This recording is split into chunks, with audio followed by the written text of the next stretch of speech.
Bismillahirrahmanirrahim. Assalamualaikum warahmatullahi taala wabarakatuh. Allahumma salli ala sayyidina Muhammad. Allahumma salli ala sayyidina Muhammad. Allahumma salli ala sayyidina Muhammad. Assalamualaikum. Apa khabar murid-murid tahun 5, khusus buat murid tahun 5 Ibnu Khaldun SK LKTP Selancar 1. Baiklah, pada hari ini bersama sekali lagi dengan cikgu, iaitu Cikgu Saiful Zamri untuk sesi pembelajaran Bahasa Melayu tahun 5. Baiklah, untuk hari ini kita akan belajar dengan merujuk pada buku teks di muka surat 8. Masih lagi di bawah tema kemasyarakatan, unit 2, kerjasama eratkan hubungan, di bawah tajuk Kita Boleh. Baik, cikgu bacakan standard kandungan. Standard kandungan 2.1, asas membaca dan memahami. Standard pembelajaran 2.1.1, membaca dan memahami maklumat tersurat dan tersirat untuk memberikan respon. Objektif pembelajaran pada hari ini ialah cikgu harap pada akhir PDP murid dapat membaca dan memahami maklumat tersurat dan tersirat di dalam teks untuk memberikan respon. Respon tu apa? Alasan, sebab. Maksudnya bila murid-murid dah baca petikan nanti, dah faham maklumat tersurat dan tersirat yang ada di dalam teks, murid perlu memberikan respon. Okey. Inilah buku teksnya, buku teks yang ada pada kamu, iaitu muka surat 8. Boleh rujuk buku teks muka surat 8. Baik, kita lihat slide seterusnya. Okey, ini adalah buku teks muka surat 8, sama seperti yang ada pada kamu. Jadi kita akan membaca. Pada hari ini aktiviti kita membaca. Okey, jadi tajuknya ialah Kita Boleh. Dengarkan cikgu baca petikan ini dan kamu boleh cuba ikut bersama dengan cikgu. Afifi, Kaijun dan Tinesh menyertai perlumbaan basikal antara komuniti kejiranan taman mereka. Sebelum perlumbaan, mereka diberi taklimat. Sebelum perlumbaan, peserta perlu mempunyai kesihatan yang baik. Peserta perlu memakai pakaian yang sesuai dan selamat semasa menunggang basikal.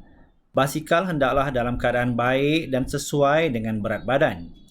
Ketika perlumbaan, peserta perlu melihat dan mematuhi papan tanda, arah laluan perlumbaan dan juga tempat yang berbahaya.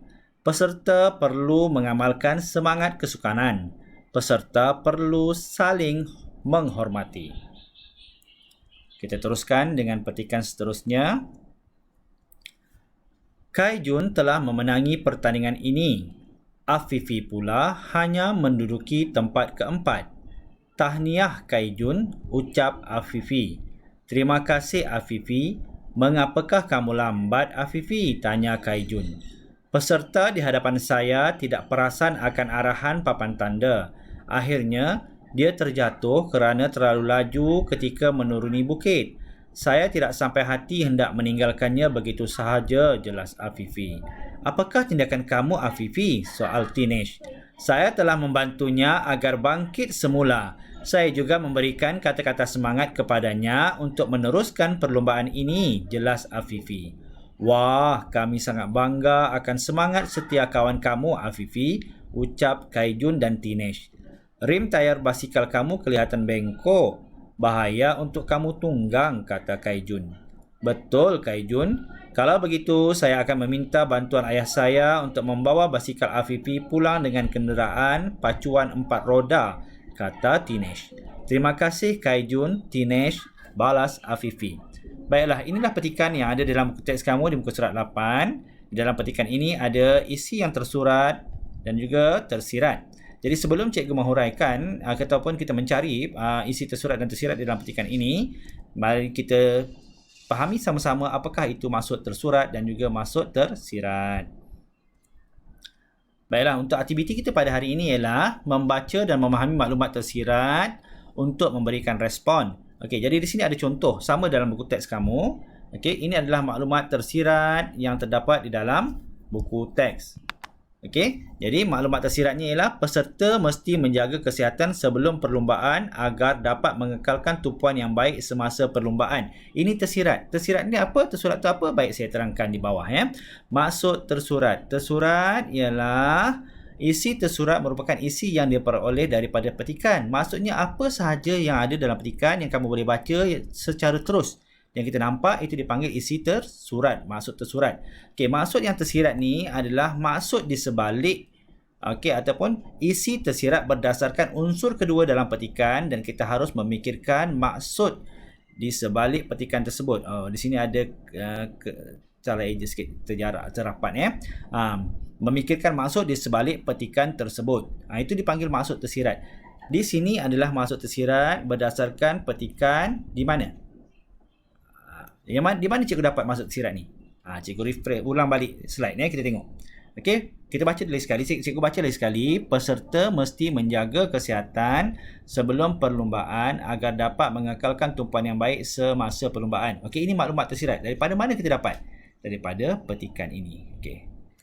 Di sini. Nampak tak? Perkataan ayat ni telah dimerahkan. Ini adalah maklumat tersurat. Ini dipanggil maklumat tersurat. Ya. Ini kita nampak dah ada. Jadi, apakah yang tersiratnya? Yang tersirat di balik maklumat tersurat ini, di sebalik ayat ini ialah maksud ayat tu. Apakah yang nak disampaikan oleh ayat tersebut? Peserta perlu mempunyai kesihatan yang baik. Itu yang kita nampak baca. Maksudnya di sini, peserta mesti menjaga kesihatan sebelum perlumbaan agar dapat mengekalkan tumpuan yang baik semasa perlumbaan. Okey. Jadi tugas seterusnya ialah respon. Respon ini pun juga adalah tugasan kita hari ini, iaitu aktiviti membaca dan memahami maklumat tersirat untuk memberikan respon. Okey, jadi apa responnya? Apa respon kamu? Apa respon kita? Respon kita, kenapa mesti jaga kesihatan? Mesti gunakan kata tanya mengapa. Tanya balik daripada diri kita sendiri. Mengapa peserta ini mesti menjaga kesihatan sebelum perlumbaan? Peserta mesti menjaga kesihatan supaya dapat mengelakkan daripada kemalangan berlaku. Inilah responnya. Boleh faham tak murid-murid? Cikgu harap kamu faham. Baik. Kita tengok lagi isi tersurat yang terdapat di dalam petikan. Kita pilih beberapa isi yang ada. Cikgu kembali kepada slide yang pertama tadi. Okey, kita lihat sebelum perlumbaan. Isi kedua. Peserta perlu memakai pakaian yang sesuai dan selamat semasa menunggang basikal. Ini tersurat. Yang tersiratnya apa? Semua peserta mesti memakai pakaian yang sesuai dan selamat semasa menunggang basikal supaya mereka lebih selesa dan tidak mengalami kecederaan apabila berlaku kemalangan. Contohlah macam tu. Okey, cikgu sediakan dah latihan seterusnya. Kita tengok sama-sama. Latihan yang pertama, cikgu nak hari ini murid-murid yang pertama sekali baca petikan bertajuk kita boleh di buku teks muka surat 8. Okey, ini salah eja. Okey, maafkan saya. Muka surat 8 dengan menggunakan intonasi dan sebutan yang betul mengikut ayat. Baca teks yang saya baca tadi. Rakam bacaan anda dan hantar kepada cikgu melalui WhatsApp. Sebab hari ini kemarin kita membaca. Jadi, cikgu nak kamu rakamkan bacaan kamu tu seperti biasa. Hantar kepada cikgu melalui WhatsApp. Baik, setelah siap rakaman, cikgu nak kamu buat latihan yang ketiga. Melengkapkan jadual maklumat tersirat, iaitu di bahagian respon. Salin di dalam buku tulis dan WhatsApp gambar kepada cikgu setelah siap.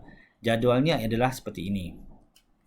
Cikgu dah tolong carikan dah maklumat tersirat. Kamu tak perlu cari. Dari 3 maklumat tersirat di sini. Jadi kamu tak perlu cari. Ini satu yang pertama. Peserta perlu menjaga kesihatan sebelum perlumbaan agar dapat mengekalkan tumpuan yang baik semasa perlumbaan. Respon pun dah ada cikgu bagi. Contohnya, peserta dapat mengelakkan kemalangan daripada berlaku.